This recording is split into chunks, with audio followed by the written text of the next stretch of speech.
नमस्कार दोस्तों, एक बार आप सबका फिर से बहुत बहुत स्वागत है आप सभी का आपके अपने YouTube चैनल डियर गुरुजी पर। सो गाइस, जैसा कि आप सभी को होता है कि यूपी टेट, सी टेट, शिक्षक भर्ती परीक्षा, सुपर टेट, बीएड तक की जो तैयारी मैं आप सभी को इस चैनल पर डेली बेसिस पर जो है करवाता हूं और डेली आप सभी को नए नए वीडियो जो है मैं आपको प्रोवाइड करता रहता हूं। ठीक है, इसके अलावा फ्री पीडीएफ के लिए आप लोग हमारे टेलीग्राम ग्रुप से जुड़ सकते हैं। इंस्टाग्राम पर नहीं फॉलो किया है तो कर लीजिए। ठीक है, और इम्पोर्टेंट जो जितने भी चीज़ें आपको यहाँ पर देखने को मिलेंगी, आज हम लोग जो है सी टेट, आप सभी को पता है कि फॉर्म आ चुका है, कल से जो है फॉर्म इसका भरना स्टार्ट हो जाएगा। तो जो लोग भी सी टेट भरना चाहते हैं इस वीडियो को अंत तक देखें, क्लास को अंत तक देखें। और क्लासेज मैथ की चल रही हैं, हिंदी की भी चल रही हैं, सारे सब्जेक्ट चल रही हैं। बट सी टेट देखो, यूपी टेट और सी टेट में थोड़ा सा डिफरेंस होता है। तो सी टेट में पहले आज का जो वीडियो लाया हूँ ये प्रीवियस ईयर में क्वेश्चन कह सकते हैं 2018-19 मिला करके जो आपके नॉर्मल क्वेश्चन पूछे गए थे वो करवा रहा हूँ। ठीक है, इसके पहले जितने भी चीज़ें हैं आप लोग ध्यान से इसको देखिएगा, इस क्लास को, चीज़ें अपने आप जो है समझ में आती रहेंगी। आपको एक आइडिया लग जाएगा किस तरीके के पेपर में क्वेश्चन आते हैं। ठीक है, सीटेट में जो जितनी भी, चाहे हिंदी पढ़ो चाहे कोई भी सब्जेक्ट पढ़ो, आपका जितने भी क्वेश्चन आते हैं आपकी पेडागोजी से रिलेटेड होते हैं। ठीक है, आपका पेडागोजी से ही रिलेटेड होता है। पढ़ेंगे क्वेश्चंस को आपको चीज़ें समझ में आएंगी। जैसे आपका एक क्वेश्चन पहला दिया गया, ध्यान से देखिएगा, निर्देश दिया गया है कि उचित विकल्प का चयन करते हुए चलिए। देखिए, इसी तरह के क्वेश्चन पेपर में आते हैं कि आपके मनोविज्ञान पे आधारित होता है कि प्राथमिक स्तर के बच्चों के लिए पाठ्य पुस्तक के निर्माण में आप सर्वाधिक महत्वपूर्ण कैसे मानते हैं। ठीक है, ये देखिए हिंदी का क्वेश्चन है, ध्यान समझिएगा। ये 2019 का हिंदी का क्वेश्चन है। क्या पूछा गया था? प्राथमिक स्तर के बच्चों के लिए पाठ्य पुस्तक के निर्माण में आप सर्वाधिक किसे महत्वपूर्ण मानते हैं। तो भाई अगर प्राथमिक स्तर का, समझो किस स्तर का, भाई प्राथमिक स्तर का बच्चा है और पाठ्य पुस्तक के लिए हम लोग के निर्माण में हम लोग सबसे महत्वपूर्ण किसको मानेंगे? भाषा की विभिन्न जो रंगतें होती हैं। ठीक है, कोई गद्य साहित्य हमको प्राथमिक स्तर में चाहिए नहीं, प्रसिद्ध लेखक, प्रसिद्ध रचनाएं हम लोग प्राथमिक स्तर में कुछ नहीं कर सकते उसको बढ़ा करके। भाषा की जो विभिन्न रंगतें होती है, भाषा का उसको जो है ज्ञान देना होता है। तो यहाँ पर ऑप्शन नंबर जो इसका ए दिया गया साथियों, ये यहाँ पर जो है बिल्कुल करेक्ट हो जाएगा। ठीक है, अगला क्वेश्चन देखिए आपसे क्या कह रहा है। बहुभाषिक कक्षा में मातृभाषा प्रयोग को, भाई बहुभाषिक यानी कि एक से अधिक लैंग्वेज, एक से अधिक जहाँ पर लैंग्वेज बोला जाता है, बहुभाषी कक्षा उसे बोलते हैं। जहाँ पर मल्टीलिंगुअल होता है उसमें जो है मातृभाषा यानी कि जो मदर टंग होती है उसके प्रवेश को जो है, प्रयोग को स्वीकार किया जाना चाहिए। बिल्कुल सही बात है सर, स्वीकार किया जाना चाहिए। क्यों यार, समझो मातृभाषा में ही जो बच्चे होते हैं, अब बच्चा है, अभी जैसे आप लोग बड़े हो चुके हो तो आप लोग को भाई अगर किसी और लैंग्वेज पढ़ाया जाए तो 1 से 2 बार नहीं समझ में आएगा, बट आप तीसरी बार समझ जाओगे और समझने का प्रयास कर लोगे अगर आपको अच्छे से समझाया जा रहा है तो। लेकिन अगर हम बच्चे की बात करते हैं तो बच्चे का जो मस्तिष्क होता है अपनी मातृभाषा में ही सबसे पहले क्रियाशील होता है। ठीक है, मातृभाषा बच्चे की जो है कह सकते हैं पहली उपलब्ध व सहायिका होती है। और यही रीजन है कि जो सभी शिक्षा शास्त्री होते हैं उनका सभी का एक ही मत है कि प्राथमिक शिक्षा में से जो शिक्षा के संप्रेषण का माध्यम होना चाहिए वो मातृभाषा ही, मदर टंग ही होना चाहिए। ठीक है, ये पॉइंट याद रखिएगा। तो ऑप्शन नंबर डी जितने लोगों ने जवाब दिया है, ठीक है, जितने लोग डी जवाब दे रहे हैं वो लोग यहाँ पर जो है बिल्कुल करेक्ट हो जाएंगे। ठीक है, अगला क्वेश्चन देखिए आपसे यहाँ पर क्या पूछा गया है, ध्यान से देखिएगा। भाषा सीखने और सिखाने में सबसे महत्वपूर्ण बताइए क्या है? भाषा को सीखने में और भाषा को सिखाने में सबसे महत्वपूर्ण बताइए क्या है? 18 नंबर क्वेश्चन है, सब लोग बताते हुए चलेगा भाई। भाषा को सीखने में और भाषा को सिखाने में सबसे महत्वपूर्ण होता है भाषा का समृद्ध परिवेश। ठीक है, ऑब्वियस सी बात है भाई, भाषा का जो समृद्ध परिवेश होता है, एनवायरनमेंट होता है, वो सबसे महत्वपूर्ण होता है। संचार का माध्यम, अभिभावकों का साक्षर होना, भाई जरूरी नहीं अभिभावक साक्षर, क्योंकि भाषा को सीखना सिखाना है। ठीक है, भाषा का ज्ञान भी नहीं होना चाहिए भाई, परिवेश होना चाहिए। आप खुद ही देखो भाई, आप किसी और देश में चले जाओ, जैसे आप इंडिया में हो, इंडिया में देखो, जैसे आप उत्तर प्रदेश में हो तो आपको उत्तर प्रदेश में या मतलब आप थोड़ा नॉर्थ साइड में हो तो हिंदी बहुत अच्छे से बोलनी आती है, क्योंकि यहाँ का परिवेश क्या हिंदी वाला है। ऐसा तो है नहीं कि भाई कि एक अनपढ़ व्यक्ति के घर अगर कोई बच्चा पैदा होता है तो वो बोल नहीं पाता है, बोलना सबको आ जाता है, सीख वो सब जाते हैं। तो परिवेश का जो सबसे महत्वपूर्ण फर्क पड़ता है। कोई लंदन में पैदा हो जाए तो उसको इंग्लिश अच्छी बोलनी आएगी, लंदन के भिखारी लोग भी इंग्लिश बोलते हैं क्योंकि वहाँ का परिवेश वैसा है। ठीक है, ऐसा नहीं कि इंग्लिश जो है पढ़ने से आता है, वहाँ का परिवेश वैसा मिल गया तो बोलना सीख गए भाई। अगला क्वेश्चन है, भाषा कौशल के संबंध में कौन सा कथन सही नहीं है? क्वेश्चन नंबर 19 है, इसका जवाब जो देते चलिए भाई। भाषा कौशल के संबंध में कौन सा कथन सही नहीं है? पहला कथन कह रहा है भाषा कौशल एक क्रम में अर्जित नहीं किए जाते हैं। भाषा कौशल एक क्रम में अर्जित नहीं किए जाते, बिल्कुल सही बात है सर, ये कथन सही है। एक क्रम में हम लोग नहीं अर्जित करते हैं भाषा का। ठीक है, इसके अलावा यहाँ पर अगर हम बात करते हैं भाषा कौशल क्या क्या होता है, समझो। भाषा कौशल का मतलब क्या था पहले समझो। बोलना, सुनना, पढ़ना और लिखना। क्या होता भाई? बोलना, इसके अलावा सुनना, इसके अलावा आपका पढ़ना होता है, पढ़ना के साथ साथ आपका दोस्तों लिखना होता है।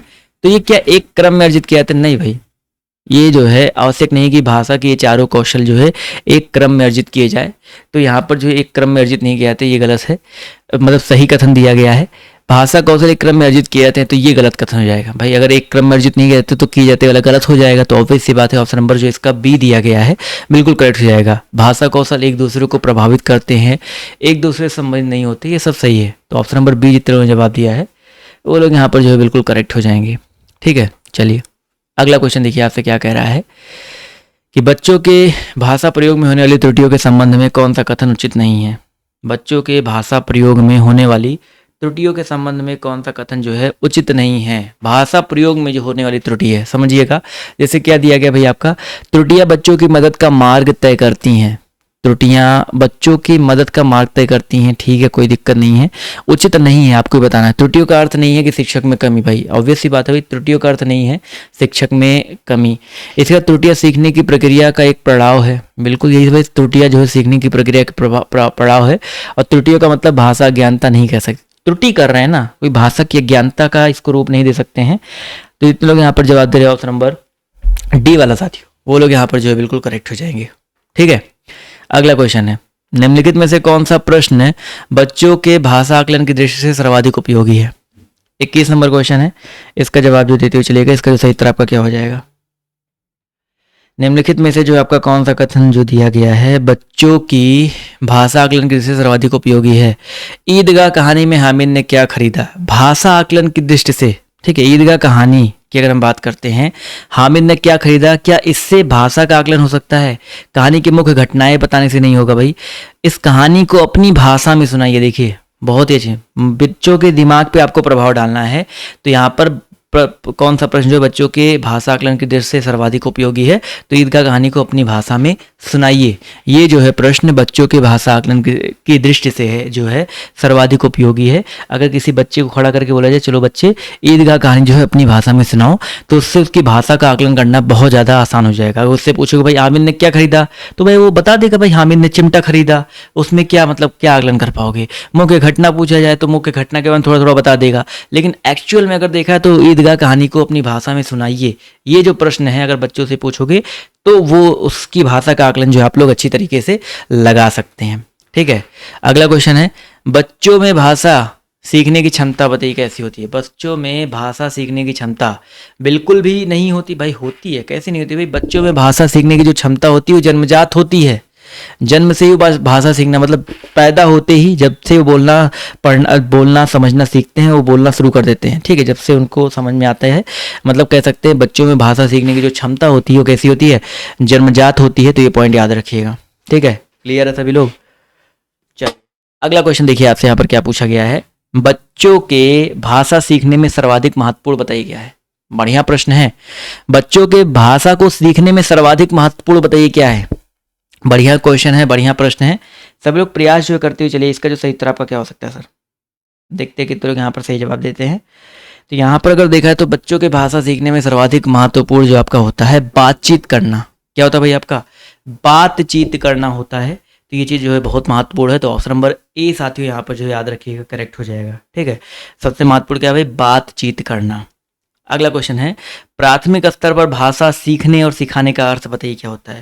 भाई अगर प्राथमिक स्तर पर भाषा को सीखने की बात करें या सिखाने की बात करते हैं तो इसका मतलब क्या कि साहित्यिक रचना कर रहे हो, नहीं कर रहे भाई, साहित्यिक रचना कहाँ कर रहे हैं, सीखने सिखाने की बात हो रही है प्राथमिक स्तर पर। वो भी अलंकारिक भाषा का प्रयोग हम लोग प्राथमिक स्तर पर नहीं करते हैं। वर्णमाला सीखना है भाषा का प्रभावी प्रयोग, तो यहाँ पर इन दोनों में अगर देखा है तो प्राथमिक स्तर पर जो है भाषा का जो प्रभावी प्रयोग होगा। वर्णमाला सीखना देखो बिल्कुल एकदम बेसिक पे चले जाएंगे, लेकिन भाषा सीखने का जो अर्थ होता है, सीखना और सिखाना दोनों दिया गया है ना, तो यहाँ पर जो भाषा का प्रभावी प्रयोग है ये यहाँ पर जो करेक्ट हो जाएगा। तो जितने लोगों ने यहाँ पर जवाब दिया ऑप्शन नंबर डी वाला साथियों, वो लोग यहाँ पर जो है बिल्कुल करेक्ट हो जाएंगे। क्लियर है, चलिए बढ़ा जाए अगले प्रश्न पर। समझ में आ रहा तो एक एक लाइक एक एक जो है शेयर करते हुए चलिएगा। आई नो कि आज के क्वेश्चन देखिए, अब सीटेड करोगे तो इस तरह के क्वेश्चन आपको देखने को मिलेंगे ही मिलेंगे। ठीक है, अगला क्वेश्चन देखिए आपसे यहाँ पर क्या कह रहा है कि बच्चे सामाजिक अंतःक्रिया से भाषा सीखते हैं। ये विचार बताइए किसका है। बच्चे जो है सामाजिक अंतःक्रिया से भाषा सीखते हैं, ये विचार किसका है। स्किनर का, पावलोव का, वाइगोस्की का, ये जीन पियाजे का? ये बढ़िया प्रश्न है भाई। तो भाई बच्चे जो है सामाजिक अंतःक्रिया से भाषा सीखते हैं, ये विचार जो दिया गया है वाइगोस्की का है। किसका भाई? वाइगोस्की का है। तो जितने लोग यहाँ पर ऑप्शन नंबर सी जवाब दे रहे हैं वाइगोस्की, वो लोग यहाँ पर जो है बिल्कुल करेक्ट हो जाएंगे। वाइगोस्की ने बताया है कि बच्चे जो होते हैं वो सामाजिक अंतःक्रिया से भाषा सीखते हैं, ठीक है। और भाषा सीखने और शब्दों का अर्थ जानने के लिए ये जो है समाज से संपर्क करते हैं। तो समझ में आ गया ना? तो सामाजिक अंतःक्रिया से भाषा सीखते हैं, ये विचार जो है वाइगोत्स्की का है, बहुत इंपॉर्टेंट है। तो ये पॉइंट जो है याद रखिएगा, ठीक। अगला क्वेश्चन देखिए आपसे क्या कह रहा है। प्राथमिक स्तर के बच्चों के भाषा विकास की दृष्टि से सर्वाधिक महत्वपूर्ण बताइए क्या है? चलिए, प्राथमिक स्तर के बच्चों के भाषा विकास की दृष्टि से जो है सर्वाधिक महत्वपूर्ण बताइए क्या है? 26 नंबर क्वेश्चन है, इसका जवाब जो देते हुए चलिएगा। तो भाई प्राथमिक स्तर के बच्चों के भाषा विकास से देखा जाए तो सर्वाधिक महत्वपूर्ण आपका क्या भाई? बाल साहित्य पत्रिका, पाठ्यपुस्तक, समाचार पत्र। तो भाई समाचार पत्र, पत्रिका या पाठ्यपुस्तक से भी ज़्यादा इम्पोर्टेंट बाल साहित्य। बचपन में आप लोगों ने खूब पढ़ा होगा भाई। तो यहाँ पर जितने लोग जवाब दे रहे हैं बाल साहित्य, ठीक है, क्योंकि बाल साहित्य क्या होगा कि बच्चे जो है रुचिकर, मतलब उसमें इंटरेस्ट लेंगे, ठीक है। आपने बचपन से ये चीज़ सीखते आए हो कि अगर आपको जो है पढ़ना सीखना है, रीडिंग आपको अच्छी करनी है, तो आप कॉमिक्स बुक पढ़ो बचपन में। छोटे बच्चों को कॉमिक बुक दो पढ़ने के लिए, तो उससे क्या होता है भाई, उसको रुचि लेकर के वो पढ़ते हैं, उनको कहानियाँ पढ़ने को मिलती है, इस वजह से वो जो चीज़ें है वो सीख जाते हैं। तो ऑप्शन नंबर जितने लोगों ने यहाँ पर ए जवाब दिया वो लोग यहाँ पर बिल्कुल करेक्ट हो जाएंगे, ठीक है, क्लियर है। अगला क्वेश्चन है, भाषा सीखने और भाषा अर्जित करने में मुख्य अंतर का आधार बताइए क्या है? भाषा को सीखने में और भाषा को अर्जित करने में भाई, एक होता है भाषा सीखना, एक होता है भाषा अर्जित करना। इसमें मुख्य अंतर क्या होता है? मुख्य अंतर का आधार क्या होता है? तो इसमें मुख्य अंतर का आधार होता है भाई भाषा का जो परिवेश है, ठीक है। भाषा का जो परिवेश है, भाषा जैसा परिवेश रहेगा बच्चे उसी के अनुसार भाषा सीखेंगे, ठीक है। तो इनका मुख्य आधार होता है भाई भाषा परिवेश, ना कि आकलन, ना साक्षरता, ना पाठ्य सामग्री। तो ऑप्शन नंबर जितने लोगों ने यहाँ पर डी जवाब दिया है वो लोग यहाँ पर बिल्कुल करेक्ट हो जाएंगे। चलिए अगला क्वेश्चन है, प्राथमिक स्तर पर बच्चों की भाषा के आकलन में आप सर्वाधिक महत्व किसे देंगे? इसका जवाब दीजिए भाई। प्राथमिक स्तर पर बच्चों की भाषा के आकलन में आप सर्वाधिक महत्व जो है किसे देंगे? 28 नंबर क्वेश्चन का जवाब जो सभी लोग देते हुए चलिएगा। तो भैया प्राथमिक स्तर पर बच्चों की भाषा के आकलन में सर्वाधिक महत्व जो है पोर्टफोलियो को, ठीक है। किसको दिया था भाई? पोर्टफोलियो सर्वाधिक महत्वपूर्ण होता है। तो ऑप्शन नंबर जितने लोगों ने यहाँ पर बी जवाब दिया अलग करेक्ट हो जाएंगे, ठीक है। प्रश्नावली, लिखित परीक्षा, जांच सूचना, पोर्टफोलियो उसका क्या कहता है, ये जो है सबसे अधिक महत्व देगा। तो ऑप्शन नंबर बी यहाँ पर जो है करेक्ट हो जाएगा, ठीक। अगला क्वेश्चन है, पढ़ने की प्रक्रिया में सर्वाधिक महत्वपूर्ण बताइए क्या है? 29 नंबर क्वेश्चन है, सब लोग बताते हुए चलेगा। पढ़ने की प्रक्रिया में सर्वाधिक महत्वपूर्ण सर जी बताते हुए चलेंगे क्या है? तो भाई गति, भाई नहीं गति जरूरी नहीं है, अक्षर, ज्ञान, प्रवाह या अर्थ। तो पढ़ने की प्रक्रिया में सबसे महत्वपूर्ण, देखो पढ़ रहे हैं, पढ़ने की प्रक्रिया में सबसे महत्वपूर्ण क्या होता है भाई? अर्थ होता है। क्यों भाई? क्योंकि पाठक हमेशा प्रत्येक शब्द को पहचानने के लिए अर्थ की सहायता लेते हैं, ना कि शब्दों को पहचानते हैं, ठीक है। शब्दों को पहचान कर अर्थ समझने का जो मेहनत करते हैं। तो ये याद रखिएगा, सबसे महत्वपूर्ण आपका अर्थ होता है पढ़ने की प्रक्रिया में। तो ऑप्शन नंबर डी यहाँ पर जो है करेक्ट हो जाएगा, ठीक है। चलिए अगला क्वेश्चन देखिए आपसे यहाँ पर क्या पूछा गया है, ध्यान से देखिएगा और सभी लोग बताते हुए चलिएगा कि बच्चों को लिखना सिखाने में सबसे अधिक महत्वपूर्ण बताइए क्या है? बच्चों को लिखना सिखाने में सबसे अधिक महत्वपूर्ण क्या है? वर्तनी की शुद्धता नहीं भाई, बच्चों को लिखना सिखा रहे हैं तो विचारों की जो अभिव्यक्ति है, ठीक है, विचारों की अभिव्यक्ति है, ये सबसे अधिक महत्वपूर्ण है। शिक्षक अपने विचार जितनी सरलता से रखेगा बच्चे उसे उतनी ही आसानी से सीखेंगे, ये चीज़ याद रखिएगा। शिक्षक अपने विचार जितनी सरलता से रखेगा बच्चे उसे जो है उतनी ही आसानी से सीखेंगे। तो ये पॉइंट जो है बच्चा याद रखिएगा। ऑप्शन नंबर सी यहाँ पर जो है करेक्ट हो जाएगा, ठीक है। सी जितने लोगों ने जवाब दिया है वो लोग यहाँ पर जो है बिल्कुल करेक्ट हो जाएंगे। क्लियर हो गया ये क्वेश्चन, समझ में आ गया? तो 2019 के सारे जो क्वेश्चन आपके पूछे गए थे, इसके अलावा जो है काफ़ी सारी जो चीज़ें हैं आपकी, मैंने 10 से 15 क्वेश्चन छुड़वाए हैं जो कि आपके गद्यांश उद्यांश वाले थे, बट उसके लिए परेशान मत होइए, वो भी जो आपको अलग से करवाया जाएगा। तो ये एक वीडियो था, छोटा सा वीडियो था, बहुत बड़ा वीडियो नहीं था, आपको समझाने के लिए कि भाई किस तरह की चीज़ें जो आपके पेपर में आती हैं, कैसे कैसे क्वेश्चन आपके पेपर में जो है बनते हैं। तो ये क्लास जो है छोटी सी क्लास है, बट कैसी लगी आप लोग जो है कमेंट करके जो है ज़रूर बताइएगा।